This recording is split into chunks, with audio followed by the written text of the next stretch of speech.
I'm Geoffrey in the Kingdom of Sweden campaign from the 1648 onward, 30 Years of War.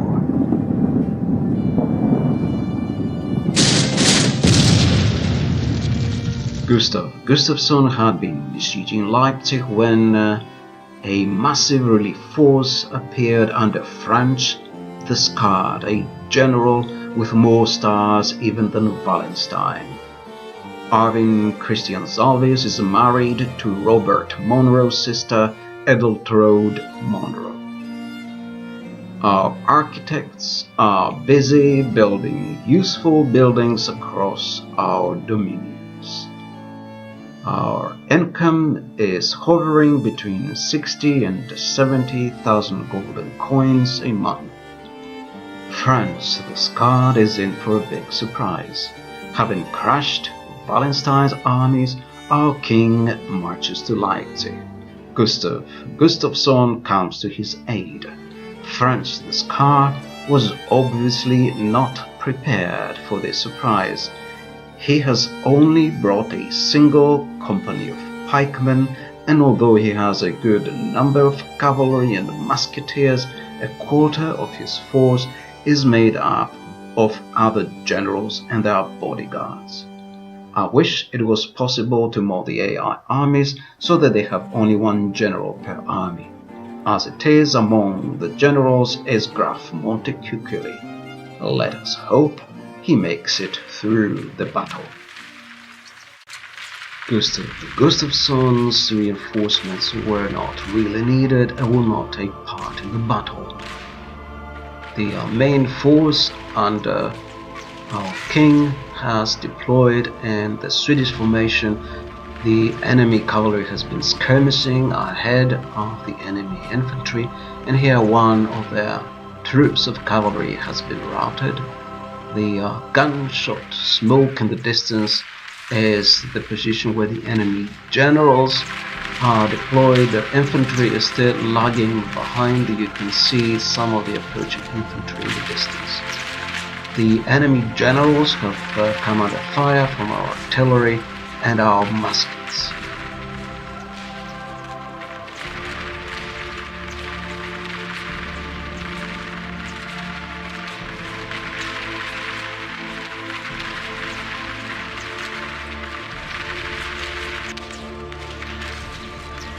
Some of the enemy musketeers have moved up now and have joined ranks with the generals and their bodyguards. They've come under fire from our mortars.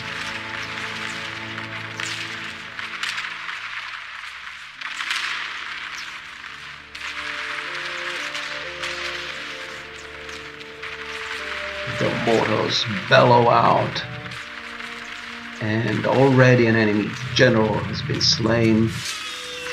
Gunther von Stein.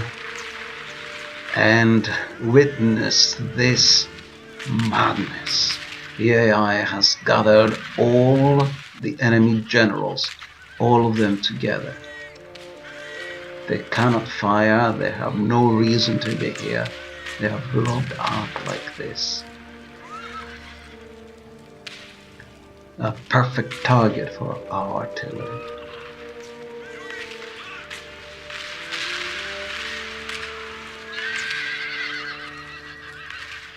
Mortar shells land among them. They have already suffered some casualties. Here are our Yellow Brigade musketeers. I said, George, our men have slain the enemy general. Without him, his troops will lose their will to fight. The enemy is simply being executed. And the enemy general Franz the Scarred is slain. Some enemy cavalry comes near our musketeers. They receive a volley of shot in the teeth.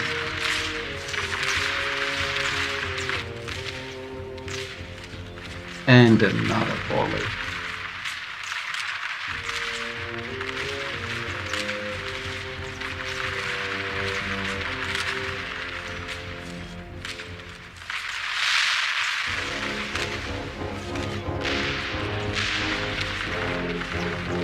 Our cannons hit them, our light artillery, the leather cannons. More enemy cavalry approaches our lines, they are routed straight away.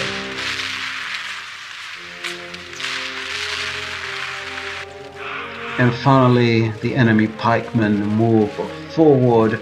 There are actually 2 companies of enemy pikemen, 2 Imperial tertiary pikemen.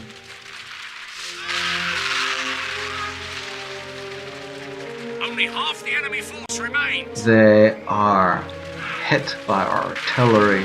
They have suffered heavy casualties. More enemy cavalry skirmishing near our musketeers. Our pikemen move forward. The enemy pikemen have been routed. The Blue Brigade is preparing to receive the 2nd company of pikemen. They are routed as well. The enemy army flees the field. Pursue and run them down. Our enemy has been crushed.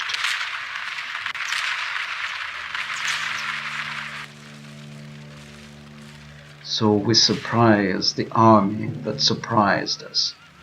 And now our cavalry is chasing the routed enemy, collecting prisoners.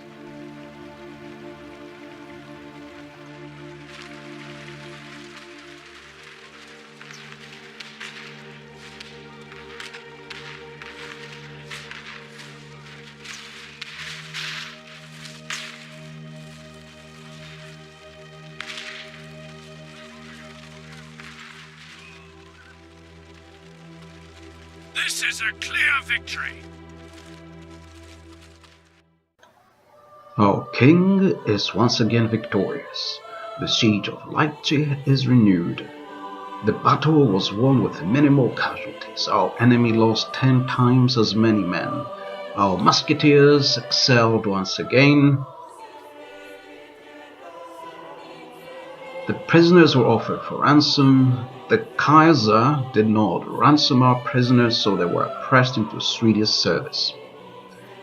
Meissen is also invested by a Swedish force under John MacKayes with parts of his regiment, Regiment Grona, the Green Regiment, also Scots, and some mercenaries. Albert Wallenstein has taken refuge in Meissen along with other generals, several small Imperialist armies, and the city's garrison. The battle was auto-resolved to avoid killing Wallenstein. Our enemy was defeated, and the Scots marched into Meissen.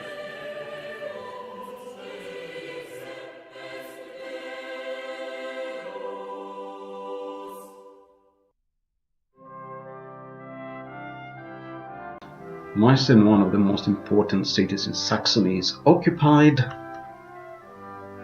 Wilhelm Caspar Kellgren is now a master of diplomacy.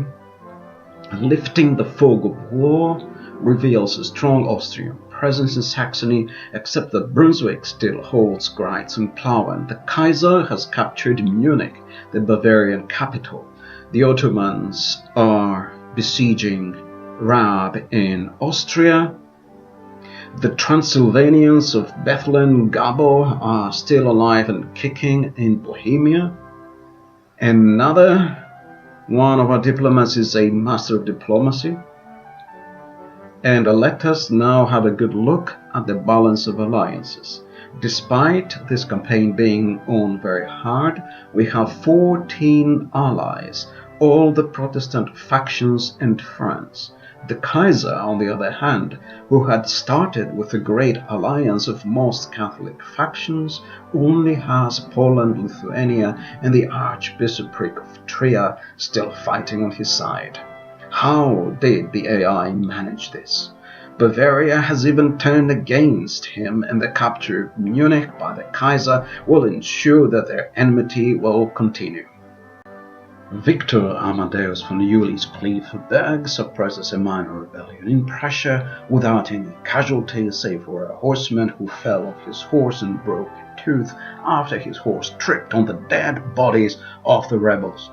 Our diplomatic relations with France are now outstanding.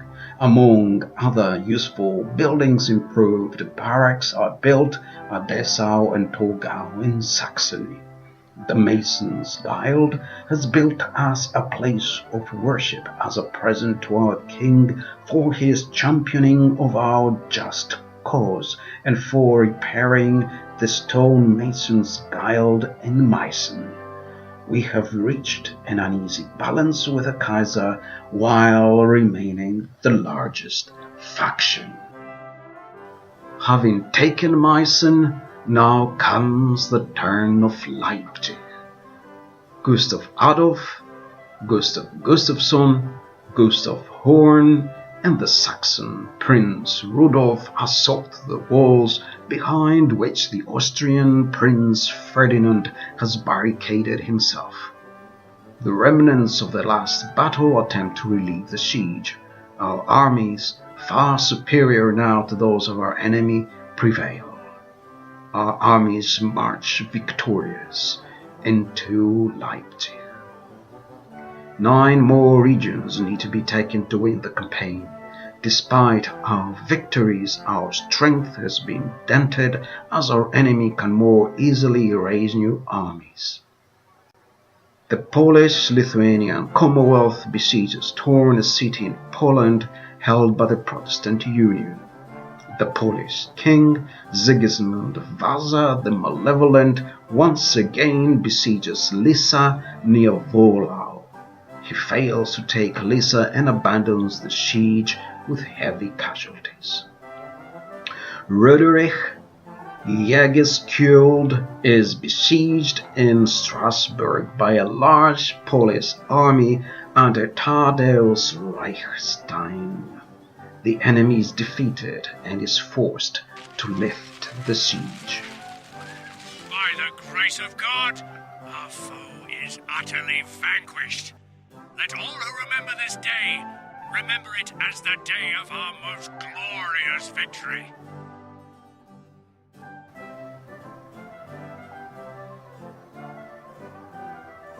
Protestant churches and communities are flourishing, and Leipzig now even has a futures market intended only for businessmen who, seeing the present in ruins, opt to invest in the future. It is now June of 1630. Albrecht Wallenstein and Matthias Gallas, the 2 most senior Austrian generals, besiege the Scottish brigade in Riesa. Captain Johann Philipp arrives with a relief force. Another crucial battle is about to unfold, and one which the AI has much to lose. Wallenstein only has with him the sorry remnants of his own army, but Gallas commands a more numerous army. Johann Philipp's army is not strong in numbers, but contains some veteran pikemen. As our enemy marches to our walls, the Scottish regiment sallies out to fight an open battle underneath Riesa's walls.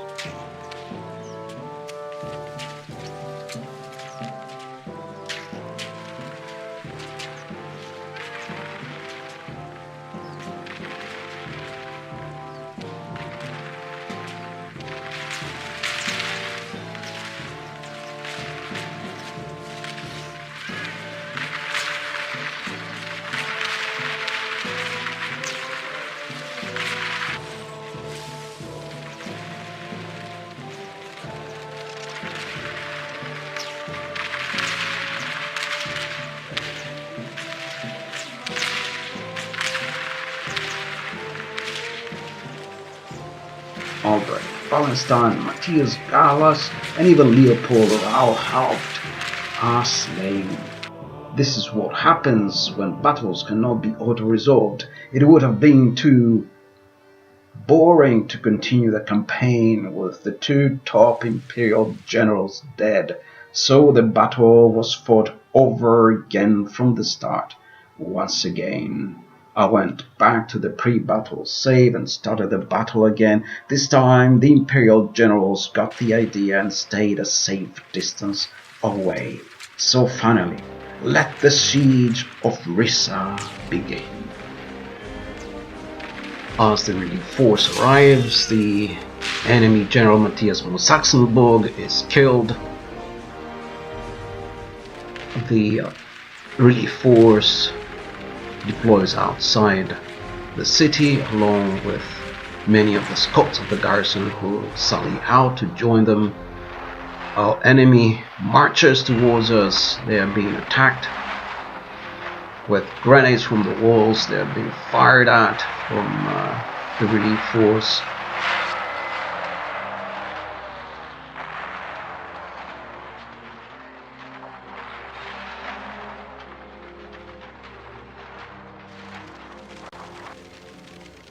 Here is our General John MacKayes coming out to join the relief force.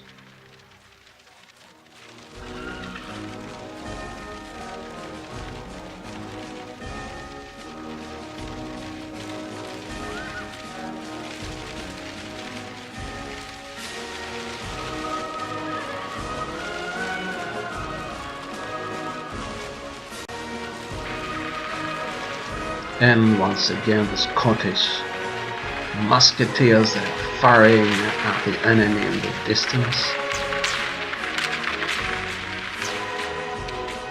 Some enemy cavalry attempts to attack our lines. They are light cuirassiers riders. They are routed. Imperialist riders, so there must be Piccolomines, cuirassiers. Our men are winning the battle. If we continue like this, we will smash the enemy.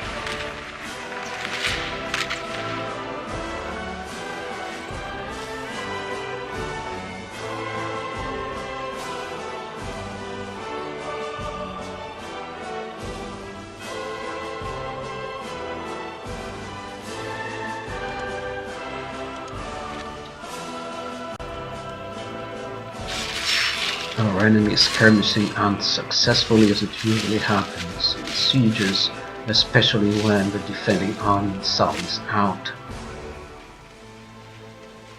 This is not too unreasonable. The enemy army flees the field. Pursue and run them down. We won the battle. The Scots are once again triumphant. They are victorious. And both Matthias Gallas and Albert Wallenstein have lived to tell this tale. Rauhaupt has also survived the battle.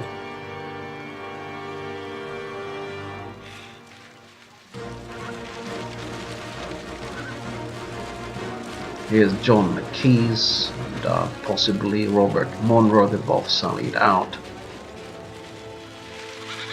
They are chasing the routed enemy.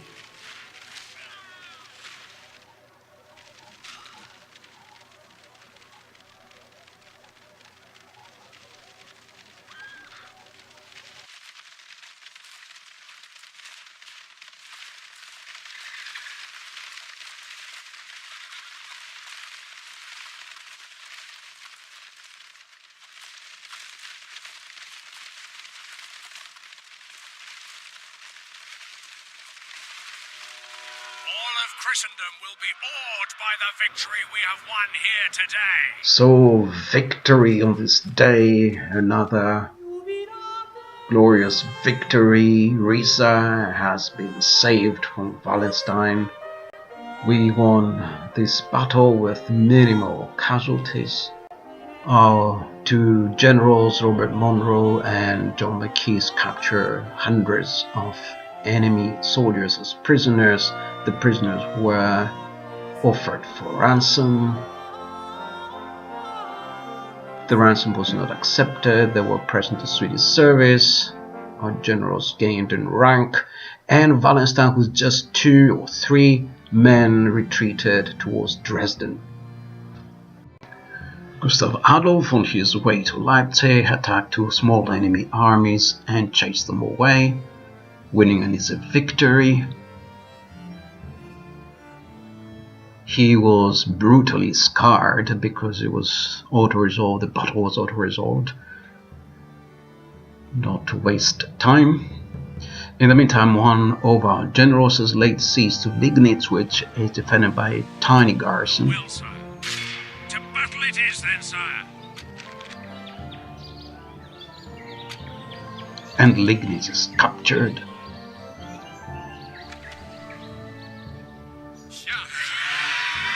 Sire, your enemies lie defeated. These lands are now yours, sire. And with the capture of Liegnitz entered the month of June, and without this episode of the Kingdom of Sweden campaign. Thank you for watching.